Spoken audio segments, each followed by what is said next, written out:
Welcome to Life Picks Relationships, helping you understand and enliven your marriage through the various perspectives and experiences of others who found a way to prioritize what's really important in life. From new love to those that have weathered the storms, let's get ready to take your relationships to the next level with your host, ST. Hey Life Pixers, hope you're having an awesome day. Are you ready to better understand yourself, your partner, and your marriage today? Because we're going to go deep. I'm super excited for today's episode. Now, before we get into today's episode, I want you to stop, or actually, you don't even have to stop. You can do this while we're continuing to talk and go back to your favorite previous episode, the most recent one that you really like, and go and share it with 2 people. Because we need your help to go and reach 1 million downloads per episode by the end of 2025. Now, thank you so much for doing that. Let's get into today's episode.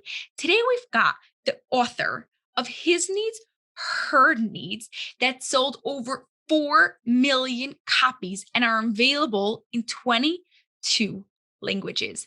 If you haven't read it, I am going to recommend you to go and read it. His Needs, Her Needs, all about the needs, actually what we are going to be talking about today. But to get a much more in-depth understanding of it, go and read His Needs, Her Needs. Go and read any books by Dr. Bill Harley. They're amazing. She wins, he wins. There's so much there about like understanding how both people could win. You're not just going and fighting against each other, but you're really both going and making people work. And you will want to listen into the Marriage Builders Radio. That is going to be on marriagebuilders.com. I'm going to put all the links in the show notes so you can go and find them and check it out. Now, thank you so much, Dr. Harley, for being here. You want to start by telling us how you got involved in this whole marriage building process? Well, first of all, I started out with an engineer's mind. I was in computer sciences. And I graduated with a philosophy and math major, didn't take a single psychology course in college. And I was working on computers. One day I was doing work on artificial intelligence, and a guy from the psychology department came over. And I had written an article on artificial intelligence. And he said, we'd love to have you in our department as a student.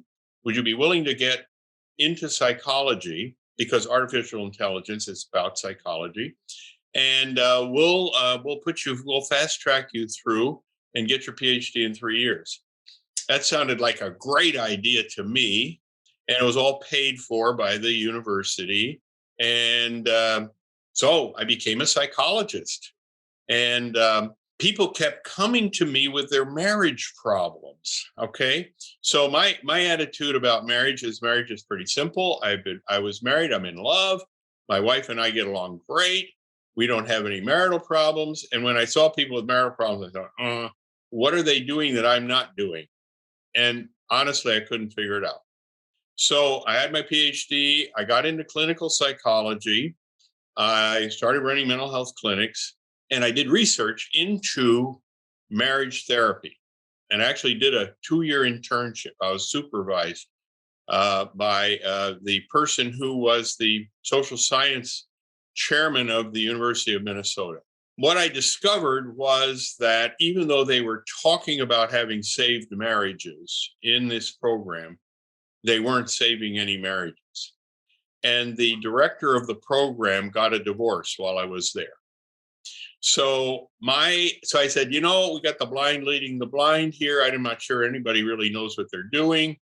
I had studied a lot of things about communication. I'd studied negotiation. I studied conflict resolution. I studied how important it is to be respectful, understand each other, and all that. Everybody that was being trained to do this didn't seem to help. Okay, so what I did was go into my own research mode, and I was teaching at the time. And so I had my students who were falling in and out of love really easily as my subjects, and I studied romantic love. And so I began to say, okay, what is it that creates romantic love? Because from my perspective, always I felt what made my marriage great was that I was in love with my wife and she was in love with me. And I also noticed that in the clinics that I worked in, when people came in for help, they were not in love. And when they divorced, they were not in love. I didn't deal with a single couple where they got divorced where they were in love. And so I said, maybe I could save marriages if I could figure out a way of getting people to stay in love after they were married. And so I went to work on research on romantic love. And the students were great because they all knew what it felt like, and they knew what kind of triggered it. And so from there, I developed an understanding of emotional needs. I created the concept of the love bank, that when you associate someone with really good feelings that you get when your emotional needs are being met, you can fall in love. You make enough love bank deposits to breach the romantic love threshold. I worked out a whole vocabulary to express what happens when people fall in love. And so the question is, okay, now that I understand what happens, can I get people to do that deliberately so that they can get the other guy to fall in love with them? So the song, I'm Going to Make You Love Me, I don't know, you're too young for that song. It was very popular when I was your age. The basic idea is, yes, indeed, you can make someone love you. And I'm going to learn how to teach you how to do that. And so I became an expert in the mid 70s, late 70s, in teaching people how to fall in love. And I became an instant success. I was teaching, I was overwhelmed with people wanting my help. And so I quit. I went into full-time clinical work. And during that time, I taught a class on how to have a great marriage. And it was a 13-week class. And in that class, I taught people what I had learned about how to fall in love. And I was at a church, and the director, one of the pastors recorded it. They actually gave me the recording for 13 weeks. I used the recording for my couples that I counseled, and they would listen to my course that I took. And one lady who was one of my clients decided to transcribe it. She wrote it all, typed it all out. And another one of my clients was a employee of Revell Publishing Company. He grabs this thing and gives it to his acquisitions editor, and His Needs, Her Needs was born. So that's how His Needs, Her Needs was developed. I was teaching a class on how to fall in love. And so the whole book of His Needs, Her Needs is basically how to identify emotional needs in marriage and how to make sure that you are providing for your couple, for your spouse. Now, let me tell you one other idea, and I'm just going to shift gears here. My attitude is that romantic love is a litmus test of something else. Romantic love is great. I mean, you want to be in love. If you're in love, you're never going to divorce. But it's a litmus test of something more important. And I call that extraordinary care. That in marriage, let me back up. I define marriage as a relationship of mutual extraordinary care. So even though I'm known for my love bank and I'm known for romantic love and all the rest of that, what's really behind it all is a basic philosophy that I have about marriage itself. And that is, when people get married, what they commit to each other is extraordinary care. They put each other first. They make each other number one. And you do this in two different ways. One is you meet the person's emotional needs. You fulfill that person. You make sure that that person is happy being with you. The other thing you have to do is to avoid hurting the other person. And as a psychologist, I am all too aware of how people hurt each other. And in marriage, it is especially destructive because the person is at such close quarters. You're more likely to hurt your spouse than anyone else in the whole world. And so I put two things together. Number one is I want people to be in love, and you do that by meeting each other's emotional needs. And that's what you do when you care for a person in an extraordinary way. But the other thing that is equally important is that you protect that person from yourself. And so I've written the book Love Busters that goes with His Needs, Her Needs. The two books together tell you how to make love bank deposits and how to avoid making love bank withdrawals. So those two things working together help you become a great marriage partner. I will say that there's also the issue of negotiation. That's what got me started as a marriage counselor. I learned how to teach people to negotiate. So I haven't given that up either. I've written the book He Wins, She Wins, and it comes with its own workbook, and it teaches people how to resolve marital conflicts. Anyway, that's the overarching approach that I take to marriage. I want people to be in love, but more importantly, I want them to care for each other in an extraordinary way. I want them to understand that what marriage is putting your spouse first in every area of your life. And that is what my wife Joyce and I have done with each other for 58 years. We are still in love 58 years later and still counting. Yeah, and she's amazing, your wife, Joyce. I just love talking to her and listening to her and watching the two of you together. It's real inspiration. Now, before we get into all these parts, because there's so much going on here, and I really especially want to go into the 10 emotional needs. I just want to clarify that by giving your partner the 10 emotional needs, or the needs, we'll talk about them, giving them their emotional needs that they need, then that is taking extraordinary care of them. Say it again. By giving your partner their emotional needs that they need, by fulfilling their emotional needs, you are taking care of the extraordinary care. You're caring for the person. Yeah, that's half of the equation. The one half is you care for the other person by meeting their emotional needs. The other half of the equation is you care for the person by protecting them from you and your selfish instincts. Exactly. And I think that it helps also with the boundaries and stuff, and making sure it doesn't get tipped in any which way and the relationship stays really, really healthy. Mm-hmm. Now, let's go to the 10 emotional needs. I think people are just going to love them. You want to tell us what they are, how they play out, and what it does for the relationship? Okay. Well, it all started by asking people, what could your spouse do to make you happy? And the whole idea was I wanted to figure out how to make love bank deposits.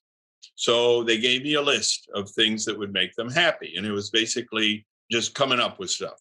Well, if my husband would take me out to dinner once in a while, that would make me happy. Or if my husband would wash the dishes, that would make me happy. So I get all of these things that people would write up. And I had students working with me, and they helped me classify everything I got from husbands and wives, and they classified them into essentially 10 different categories. And the categories were affection, intimate conversation, sexual fulfillment, recreational companionship, honesty and openness, financial support, domestic support, family commitment, and admiration. Those were the 10. So the basic idea was that then I went back to couples and I said, all right, these are the categories that people have been telling me they need. So I'd like you to tell me if you need them. Do you need any of these things? And so they would identify, yeah, I'd like to have more of this. I'd like to have more of that. Or I need this, but my spouse is doing a great job meeting that need. And then I asked them to prioritize the list. Tell me what those things are that are the most important to you. In other words, if your spouse is only going to give you 5 out of the 10, which 5 would you want? And I came up with an astonishing result that I have to say does not apply to everybody, but it applies to a lot of people. And that is that the list that men gave of the top 5 emotional needs, now you got to understand they need all 10 of them. Okay. You need all 10, but the top 5 for men were the lowest 5 for women. And the top 5 for women were the lowest 5 for men. In other words, I got an inverted priority list. And again, I'd say again, doesn't apply to everybody. This is why I ask people, every couple has to identify their own needs. Whatever they happen to be, you tell me what they are. I'm not going to tell you what they are. But by noticing that men really have different things that make massive love bank deposits, I became aware of the fact that men and women had to understand that the other guy wasn't going to be nearly as appreciative of something that you would be appreciative of. If you want appreciation in your marriage, you've got to meet the top 5 emotional needs of your spouse. And those are not necessarily going to be your top 5 emotional needs. So my book, Love Busters, became a training manual to teach men how to meet a woman's top 5 emotional needs, and women learning how to meet the man's top 5 emotional needs. Now, the top 5 for men, generally, again, not apply to everybody, is sexual fulfillment, recreational companionship, physical attractiveness, domestic support, and admiration. The top 5 for women tend to be affection, intimate conversation, honesty and openness, family commitment, and financial support. Aren't I good at that? The first show I was ever on, I told the guy, do not ask me to list the emotional needs because I can't remember them. And what do you think his first question was? What are the 10 emotional needs? Oh, no. So anyway, I got him down now. After doing this for all these years, yes. I would expect you to be able to list them. Sorry. You always have it on your computer in front of you and then hide on the side in case you forgot. I like that so much. Now, how does a person go and figure out which ones are best for them, are most important for them? Well, in the book, His Needs, Her Needs, there is the questionnaire. But we also make it available to everybody on our website, marriagebuilders.com. You can download the emotional needs questionnaire free of charge, print it out, fill it out. There should be one for each spouse. And you just simply identify those top 5 emotional needs that each person has. Now, if you've got the same emotional needs, that makes the job really easy. It's when they're not in the same top 5 that you got a problem, because it's something that you're not as motivated to do, but you got to learn to do it anyway, because that's what your spouse needs. That's where caring love comes in, that I become an expert at something that I don't need that much myself. And so by giving that to my spouse, I am showing my extraordinary care. Now, one of the things that people somewhat criticize me for is that I'm not into sacrifice. I don't believe in sacrifice. First of all, it's not sustainable in marriage. So the way you meet your spouse's emotional needs has to be done with enthusiasm. So the whole process of becoming an expert at meeting your spouse's emotional needs has to eventually be something that you thoroughly enjoy. So the point that I make, I call it mutuality, that when you're meeting each other's emotional needs, you have to enjoy the process of doing that, even if it's not one of your own top emotional needs. And I try to show people how they can enjoy doing something that they wouldn't care that much to have themselves. Yeah, I absolutely like that. If that's what you get a lot of criticism about, well, that's one of the things that I really like about you. It's you want to do the best for your partner, but you want to do something that's sustainable, something that gives you fulfillment just as much as it gives your partner. Now, first of all, everyone go to marriagebuilders.com and go fill out that form. It will do you go to the whole great deal for you. Questionnaire section. Yeah, and the questionnaire and I have section a lot of my questionnaires I make available to the public free of charge. And so you'll see in there recreational enjoyment inventory, so you can figure out recreational activities you enjoy the most. We even have a form for conflict resolution that you can fill out, how to get your conflict formalized, know what you're doing, get the process working. So we have forms for all sorts of things in there. They're all free of charge.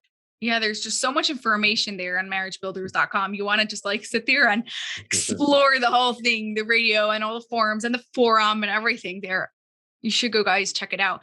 But I have a question for you. What are your own personal top 5 needs? My top 5 needs. It's hard to draw the distinction between sexual fulfillment and physical attractiveness. Those two really go hand in hand for me.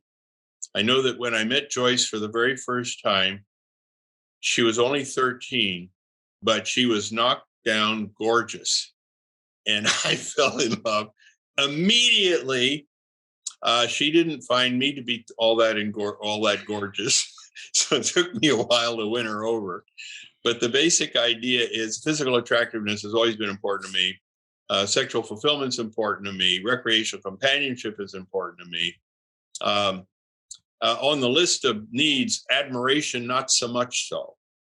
I would probably put intimate conversation in there, even though it's one of the needs for women. I consider intimate conversation to be a big deal. And so, a man will have on average 4 out of the 5. Like I say, why do you say men have 5 out of 5? Because on average, these are the top 5 needs. But the average man would only list 4 of them, if people can understand how statistics works. Yeah. That's why there's no rules for this. If you're a man and you have all the top 5 needs of a woman, like totally fine. You do what works for you and what works for your marriage and make it go and work. Now, is your wife, Joyce, does she have any of those same that are same for you? Let me think. She'd have to be there to answer for you. I know that she and I share recreational companionship as a big deal. So she would probably put recreational companionship in as one of her top 5 emotional needs. Intimate conversation is certainly something we would share. Financial support is something that she definitely wants. That is an important emotional need. Honesty and openness is something she really needs, big time. I not so much. And so the basic idea is that she probably has a greater need for admiration than I do. So again, she would have 4 out of the 5 that I would say are characteristic for women. And the difference is that, interestingly enough, she would probably put recreational companionship in there, where a lot of, I think women might have a struggle with that one too. The issue is family commitment. That's where, how important is it for your husband to be involved in the family? Which would be more important, for you to have a lot of fun with him, doing things recreationally on a regular basis? He's a really fun guy. You really like being with him. Or do you want him to be a great father to your children? That's a tough one for a lot of women. Yeah, it's like everyone just wants both. One or the other. Do you suggest people putting them like in order from like 1 to 10 of all of them? Yeah, we have them rated, and you can see on the questionnaire itself. If you fill out the questionnaire, you'll see what I mean. When you get to the end of the questionnaire, it says, "Okay, tell me what are the most important to you? What would you put as number 1? What is number 2? What's number 3? What I'm looking for is what deposits the most love units. What makes you the happiest?" And sometimes I'll say to couples, "Tell me, if your spouse could only do one thing for you and none of the rest, what would it be?" See, and that pretty well decides it, because, okay, if I can only get one thing, we're on a desert island and my wife or my husband's only good for one, what is it I want? Then that's your top emotional That's your need. number 1. Yeah. Now, you said that you had in the beginning, you always had a great relationship and you didn't understand why others weren't. Now, why do you think that was? Well, first of all, I think my wife and I both went into our marriage with a deep commitment to each other's care. I make a distinction between a commitment to stay married and a commitment to care for the person, because we figured that we'd be married, but the commitment that was important was that we would put each other number 1 in our lives. And our relationship has always been that way when we dated. Joyce was always the center of my attention. She was always the center of I was the center of her attention. But in our dating experience, she broke up with me 6 times. Now, you got to understand, we started when I was 13. When she was 13, I was 14. My first date with her was when she was 14 and I was 15. So breaking up is common. I mean, there wasn't anything terribly wrong with our relationship. She just wanted to get to know other guys, which was normal. Okay. So when we got married, my attitude was, well, I wonder if she's going to break up with me again, but my feeling about her always was that I walked down the aisle and thinking to myself at the time of marriage, this is the luckiest girl in the world because I am going to care for her like no one could care for another woman. She is going to be so happy being married to me because that's going to be my job in life. My job in life is to make her happy and to do whatever she needs and make her. Now, fortunately, she was thinking the same thing about me. Otherwise, this might have been more difficult than it had been. But we both care for each other. Yeah, I think that it's really interesting that you said that because most people think the opposite way. Like, I'm the luckiest guy that I got this amazing girl who's like all these things, and then well, I was feeling that they're way having too. these high expectations. I was thinking that too. Yeah. But I knew that I had a job to do, and that was to take really good care of this woman. And Joyce's dad wanted to be sure that I felt that way. How did he do that? Huh? How did he make sure? Well, he let me know in no uncertain terms that he was going to be watching very carefully how this is going to turn out. And she's an only child. Joyce was his sweetheart. I mean, she was a big deal. And he and I became very, very good friends. He died when Joyce was, he died at the age of 50. And the night he died, he had notes on his desk about the conversation I'd had with him that night. And so we were good friends right up to the time he died, and it was a tragic experience for Joyce and me too. But I recognized, of course, in this marriage that he was there to make sure that I was going to be a good husband. But even after he died, my commitment to her was exactly the same. Yeah, it wasn't based on him. Yeah. Now that brings me to a slightly different question, but a lot of people, when they have like something hard that happens in the marriage, let's say here when Joyce's father died, then they tend to like separate, and it brings a lot of tension to the marriage. That's when like a lot of divorces will happen. What do you recommend to couples who are going through a challenging time period? Well, we have had many experiences like that during our lifetime together. I moved from Santa Barbara. The question is, why would anybody move from Santa Barbara, California? Okay. Well, we did. And it was with enthusiastic agreement. Joyce's parents were there. We moved away from her parents. We moved away from my parents to Minnesota, where we knew no one.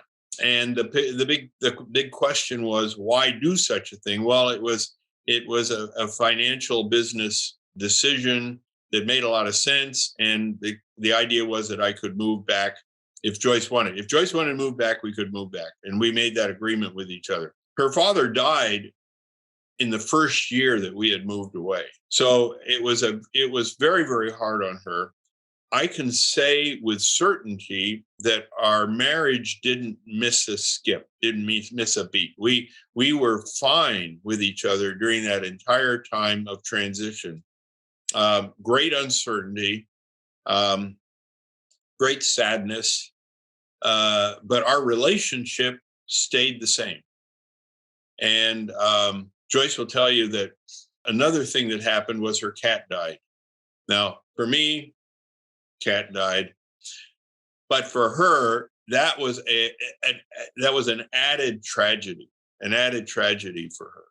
And in spite of that, she and I had a wonderful relationship throughout that entire time. And it, in all of the trauma we've had in life, the uncertainty, the things that have happened, our relationship has never faded. It has always been very great. We go out on dates just about every day. We go somewhere and have fun. Like I say, both of us have a need for recreational companionship. So we are doing things fun every day. We'll do it again today. Where are you going to today? Well, it'll be a variety of things. First, we're going to her mother. who is 95 years old, Oh, and we're wow. going to have lunch with her. And we're probably going to meet with some of the other members of our family. We don't necessarily consider that to be our recreational activity. So it'll be what we do after that will be recreational. And we haven't yet decided, but we will be spending 3 or 4 hours this afternoon doing something that's fun. Like what type of things do you enjoy? Generally speaking, we love driving around, going for walks. Nothing all that exciting. We like getting out of the house Yeah. and being different places that we haven't been to before.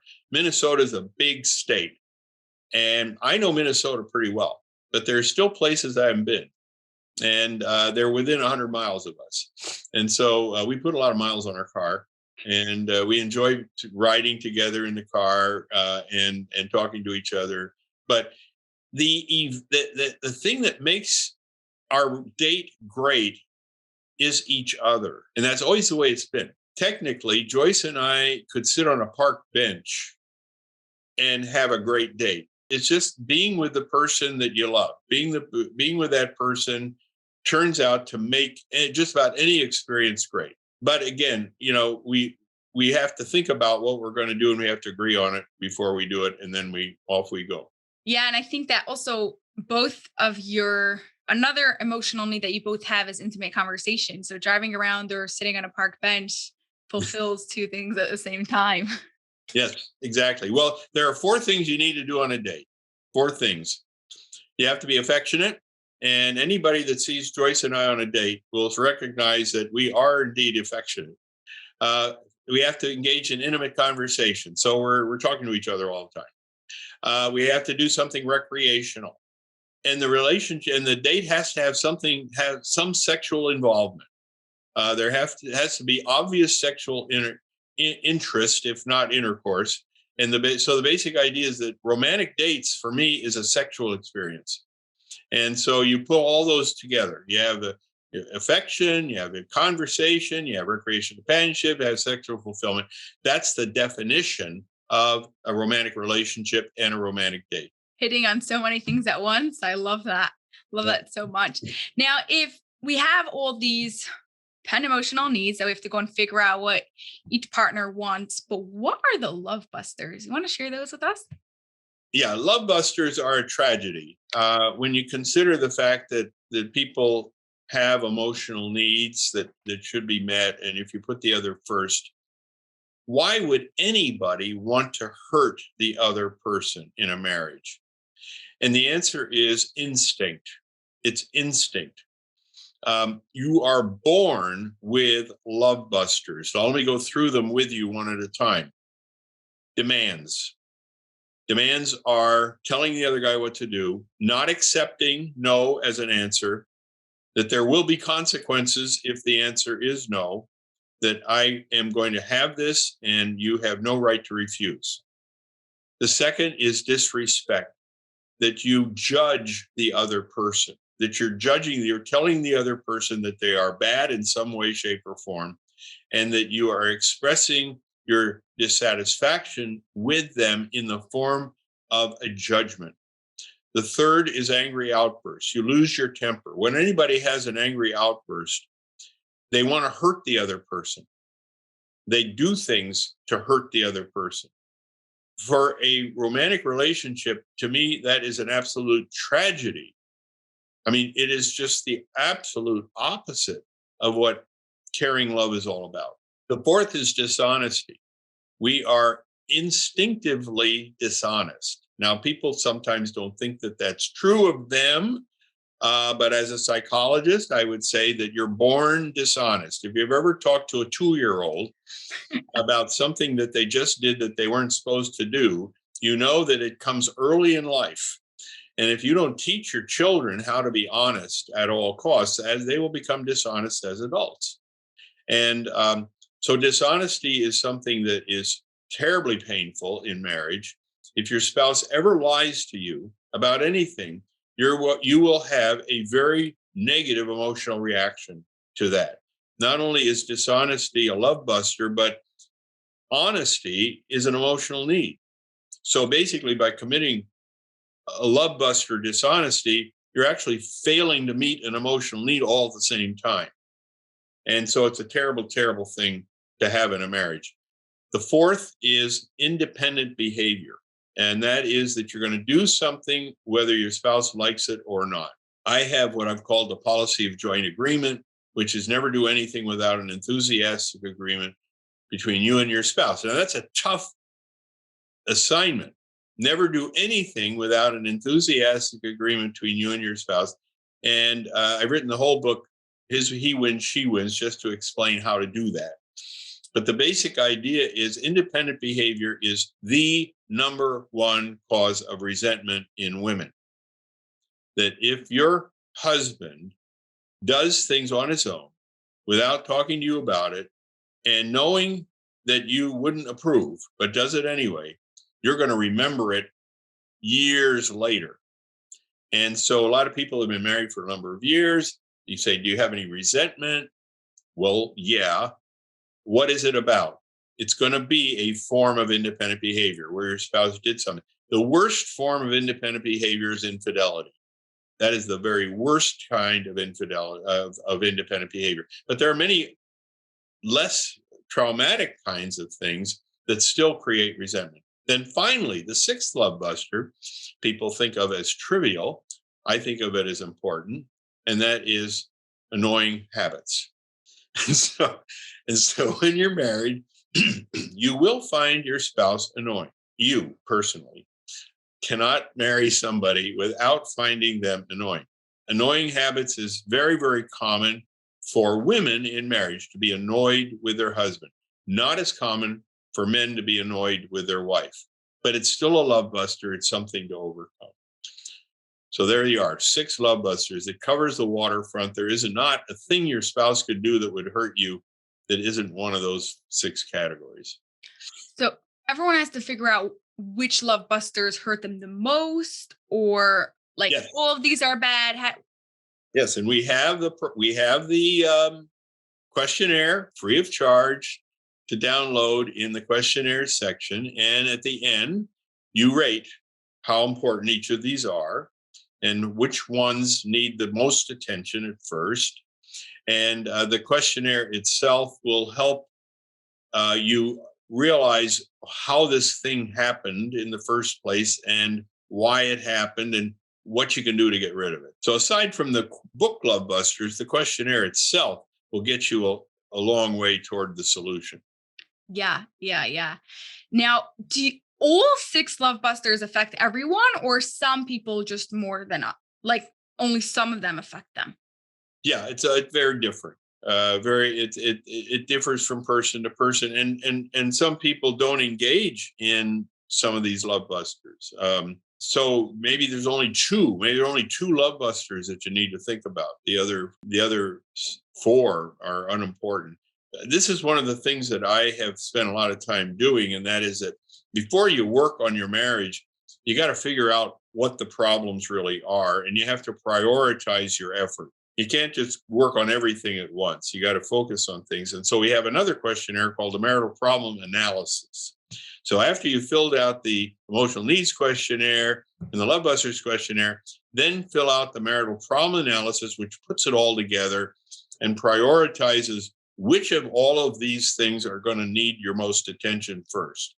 And in most cases, it's love busters that needs the attention before you can really work on the emotional needs. Why is that? Generally, when we get a couple for counseling and they tell me that they've got a problem, generally it isn't just about the failure to meet emotional needs. It's that they're hurting each other. So if you think about your attitude about the meeting of emotional needs, when you're married, you're in what I call the state of intimacy. You want to meet your spouse's emotional needs. You want your spouse to meet your emotional needs, and you're doing just fine. And then all of a sudden, your spouse starts doing things that really hurt your feelings. And it drops you from the state of mind of intimacy, where you really want to meet your spouse's emotional needs. You want to what I call the state of conflict. And you start thinking, this guy is not working out for me. And so you start arguing. If you argue with your spouse, if you have a fight with your spouse, you are in the state of conflict. Actually, both of you are in the state of conflict. Then at that point, you might say, this guy's just not worth it. I don't want to go through the trouble of a divorce right now because I've got 3 young kids. But by golly, I'm not going to meet his emotional needs. And I certainly don't want him to meet mine. I don't want to have anything to do with him. So you have momentary divorce. You have emotional divorce, which I call withdrawal, the state of withdrawal. We get people either in the state of conflict or the state of withdrawal. They are not in the state of intimacy when they come to us for counseling. And it's generally love busters that gets them there. It's not the failure to meet emotional needs. It's the love busters that drives them out of the state of intimacy into the state of conflict. And so by getting rid of the love busters, they're better prepared emotionally to meet each other's emotional needs. So we generally will start with getting rid of the love busters, and then we work on the emotional needs after that. That makes a lot of sense. And for people who are in a good relationship, even if they do have some love busters that come here and then, probably the thing to make their relationship up and take it to the next level is really focusing on providing more of those emotional needs. Yeah. Amazing. Okay. So before I get to our final question, is there anything else that you really want Life Pixers to take away? Well, there's one other theoretical. First of all, I encourage people to go to our website and start out with the basic concepts. Okay. So this is my basic theory of marriage. I'm a philosophy major. I have theories. Okay. So my basic theories that work. Well, yeah. I mean, a theory is something you want to test. So you might think it's going to work, and then you test it and it doesn't work, change your theory. But anyway, the basic concepts starts out with a review of the 10. So it only take you 15 minutes to read. It goes through all 10 of them, a brief summary of the 10 basic concepts. But what I've talked about so far, everything I've talked about is all but 2 of them. And it's what I call the giver and the taker. And the giver is the part of us that has the belief that we should do whatever it takes to make people happy and avoid whatever it takes to make people unhappy, even if it makes us unhappy. The giver in us is a personality trait that is self-sacrificing for the benefit of other people. This is an old psychological concept. Freud came up with it, lots of other people. I'm not the originator of the giver and the taker, but I'm the originator of the use of those words. The taker is a person who believes in the premise that I should do whatever I can do to make myself happy and avoid doing anything to make myself unhappy, even if it makes other people unhappy. These are instinctive characteristics that we're all born with. And a lot of people, when they get married, they wake up to the idea that the person that they thought was a pure giver while they were dating turns out to have a taker. And you discover the taker and you think, oh my gosh, I've married somebody that's possessed. How could they be this way? And what they're doing is they're just releasing this instinct onto the other person. Again, psychologists have seen this for centuries. I mean, it's a common experience to see that we got 2 sides of this. Then there is a third side that Freud had called the ego. The other 2 Freud calls the superego and the id. But the ego is the person who works with us to moderate the effects of the other 2. I call it the negotiator. The negotiator within us is negotiating the benefits of the giver and the benefits of the taker. So by understanding the giver and the taker, you can understand how people can be so inconsistent. That in your marriage, here you are meeting the other person's emotional needs and doing a really good job of it. And then you turn around and wreck it all by being angry and being disrespectful. How can anybody do those things? Well, it's the giver and the taker that are swapping places. And people do not like inconsistency. Joyce will tell you that the thing that she really likes about me is consistency. She can depend on me being the same guy throughout the day. And I will have to tell you that I have a giver and I have a taker, but I keep the giver and taker under control. I don't let either one of them run amok. And so that kind of is the rest of my theory. So if you read the basic concept, you read all of these things. It all comes together. It's all consistent, and you'll see that by understanding this theory of marriage, you can understand what's going on in your own marriage, and you can give it names. I give people vocabulary. They know how to define something that's happening, and they also can know what to do with it. I love that so much. Yeah, you are really consistent in all your work and everything that you do. And it's amazing. Now, for our final question that I ask everyone, how do you describe an extraordinary relationship without using the words love, connection, and intimacy? Can I use the word extraordinary? It's not part of the 3 words. Yeah, my feeling about my relationship with Joyce is that she is number one in my life. And it's proven by my following the policy of joint agreement. When I say that I don't do anything without her enthusiastic agreement, I mean that. It's because of the care that I have for her, because of the feelings that I have for her, and the commitment that I have for her. When a person has that kind of commitment, and they understand the person that they have that commitment with, that person will be in love with them, which Joyce is.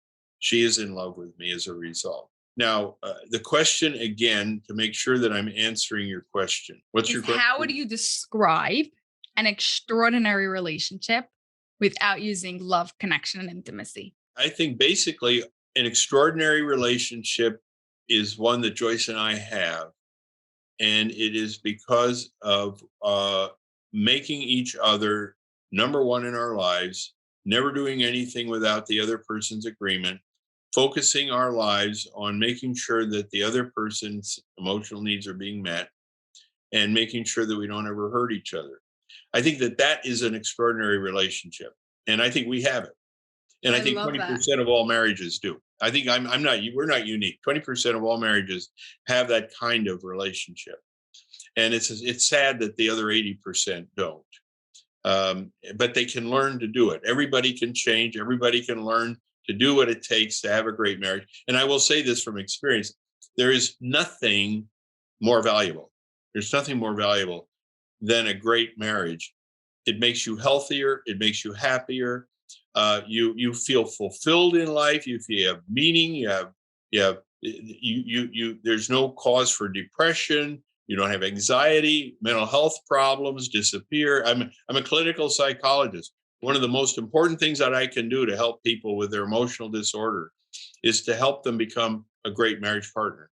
And very often what I've done is I've solved emotional disorders by solving marital problems. I love that so much. Well, thank you, Dr. Harley, for being here and for giving your whole overview of your whole theory and sharing so much, giving all these resources and all this knowledge. I really appreciate it. It's been delightful being with you.